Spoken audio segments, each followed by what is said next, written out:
नमस्कार दोस्तों, मांस खाना क्या पाप है? श्री कृष्ण बोले। एक बार श्री कृष्ण एक पेड़ के नीचे बैठकर बांसुरी बजा रहे थे। तभी एक हिरण दौड़ता हुआ आया और उनके पीछे छिप गया। हिरण डर से काँप रहा था। श्री कृष्ण ने उसके सिर पर हाथ फेरते हुए पूछा, तुम्हें क्या हुआ है? तुम क्यों छिप रहे हो और इस तरह डर से क्यों काँप रहे हो? तभी वहाँ एक शिकारी आया और उसने श्री कृष्ण से कहा, यह मेरा शिकार है, इस पर सिर्फ मेरा अधिकार है, इसलिए इसे मुझे सौंप दीजिए।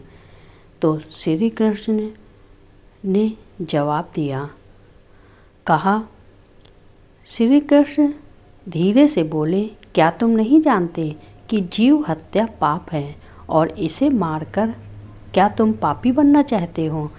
क्या तुम जानते हो कि मांस खाना पाप है या पुण्य?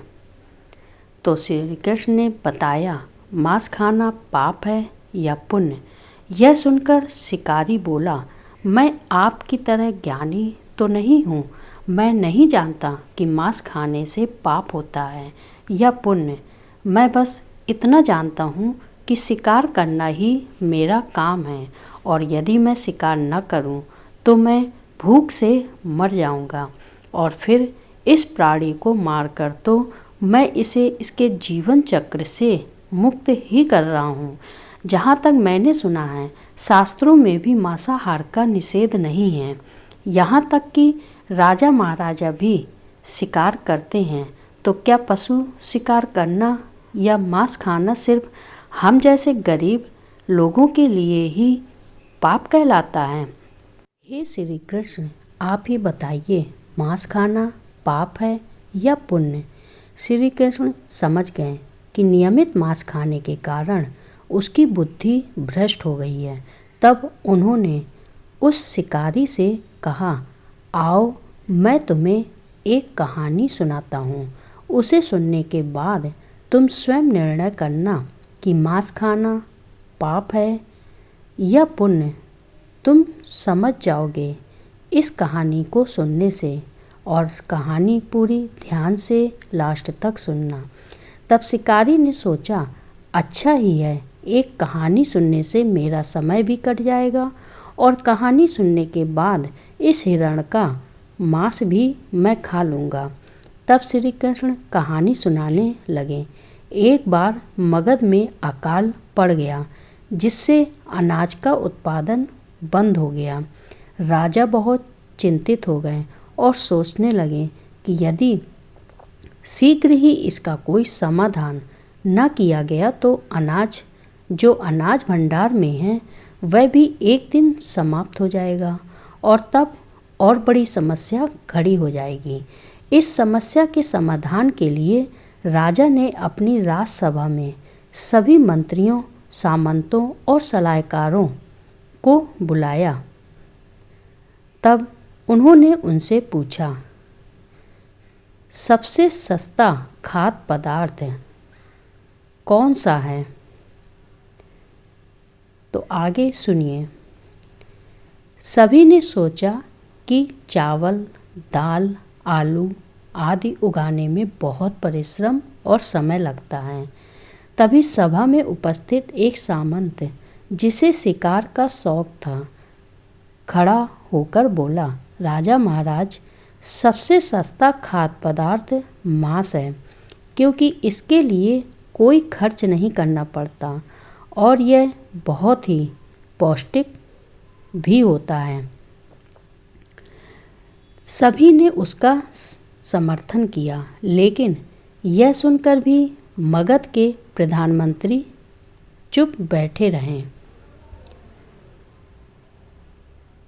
तब राजा ने उनसे पूछा, आप चुप क्यों बैठे हैं?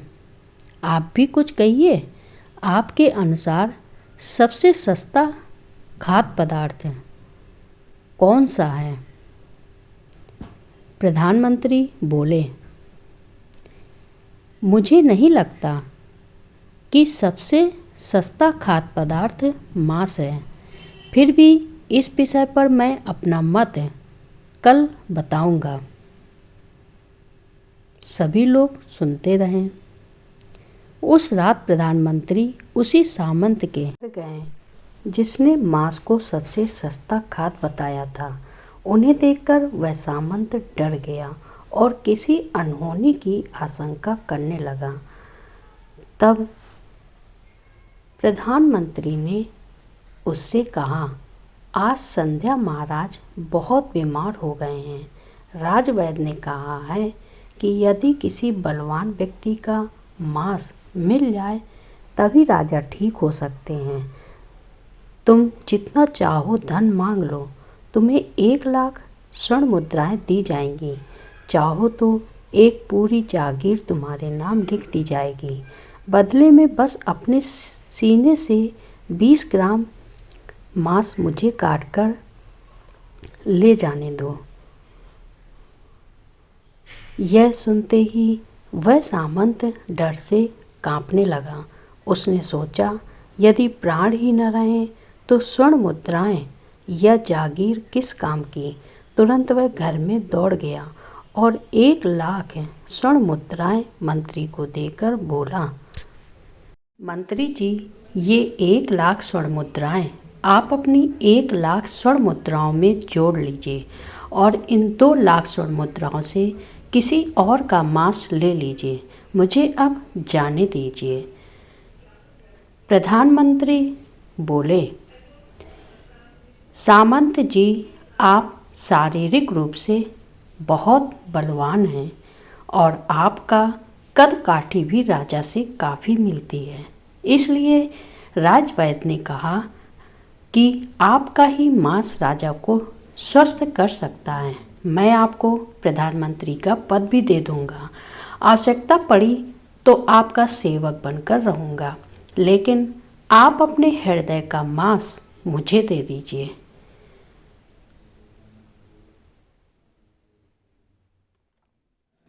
यह सुनकर वह सामंत जल्दी से कपड़े और जूते पहनकर बोला, यदि मेरे पास प्राण ही न रहें तो प्रधानमंत्री पद या राजा पद पाकर भी मैं क्या करूँगा। आप मुझे जाने दीजिए। यह कहकर वह घोड़े पर कूद पड़ा। लेकिन प्रधानमंत्री ने घोड़े की लगाम पकड़ते हुए कहा, आपको भागने की आवश्यकता नहीं है। आप अपने घर जाइए। मैं कहीं और जाकर देखता हूँ कि मांस मिलता है या नहीं मिलता। यह कहकर प्रधानमंत्री वहाँ से चले गए।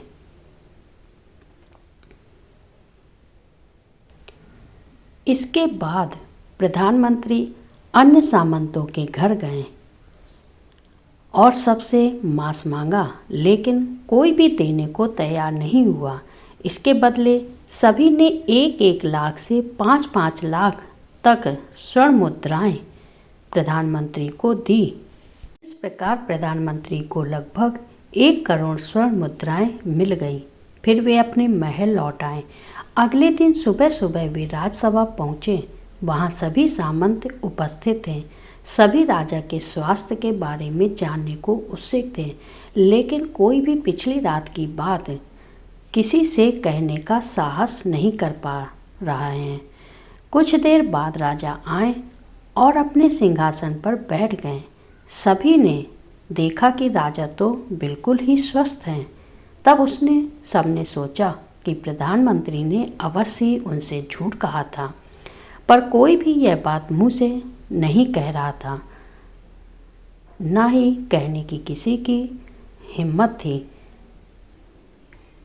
उसी समय प्रधानमंत्री ने राजा के सामने 1 करोड़ स्वर्ण मुद्राएं रख दी। राजा ने पूछा, ये स्वर्ण मुद्राएं किस लिए हैं और इतनी अधिक स्वर्ण मुद्राएं आपको कहाँ से मिली?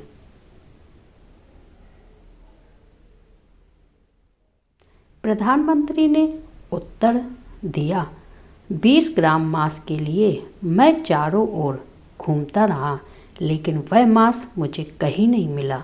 उसके बदले सभी सामंतों ने ये स्वर्ण मुद्राएं मुझे दी हैं। अब आप ही बताइए, मांस सस्ता है या महंगा है? राजा सब समझ गए। उन्होंने अपने राज्य के श्रमिकों को और अधिक परिश्रम करके पौष्टिक भोजन उत्पादन करने का आदेश दिया और अपने अनाज भंडार से उन्हें अनाज उपलब्ध कराया। उस 1 करोड़ स्वर्ण मुद्राओं में से कुछ धन उन्होंने कृषि और सिंचाई व्यवस्था के विकास में लगाया और शेष धन प्रजा के कल्याण में खर्च किया।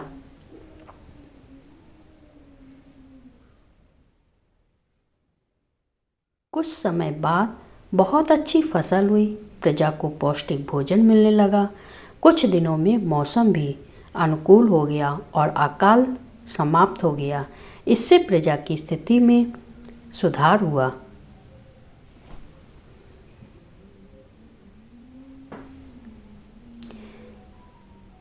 यह कहानी सुनकर शिकारी समझ गया कि शिकार करना बिल्कुल भी अच्छा नहीं है। किसी का जीवन लेना कोई महानता नहीं, बल्कि जीवन देना ही महानता है। हर प्राणी को अपना जीवन सबसे अधिक प्रिय होता है। इसके बाद शिकारी ने अपनी भूल समझी, श्री कृष्ण को प्रणाम किया और वहाँ से चला गया। उसने यह संकल्प लिया कि वह जीवन भर कभी किसी प्राणी को कष्ट नहीं पहुँचाएगा।